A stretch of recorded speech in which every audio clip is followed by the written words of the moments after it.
ನಮ್ಮ ಮನೆ ದೇವರ ಪೂಜೆಯ ಕಾರ್ಯಕ್ರಮ ರಾಮದೇವ ಬೆಟ್ಟದಲ್ಲಿ.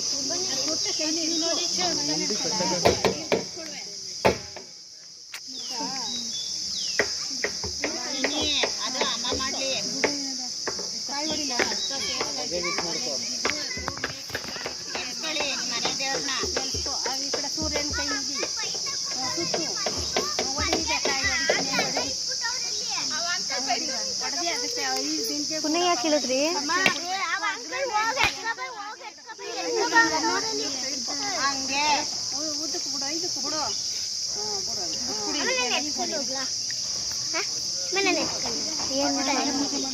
ಏನ್ ತಲೆ ಮೇಲೆ ಹುಡುಗರು ಇಲ್ಲಿಂದ ಇಲ್ಲಿಗೆ ಅಪ್ಪ ನಿನ್ ಫ್ರೆಂಡು ಅಯ್ಯೋ ಬಾಳೆಹಣ್ಣು ಎತ್ಕೊ ಹೊಡ್ತೈತಿ.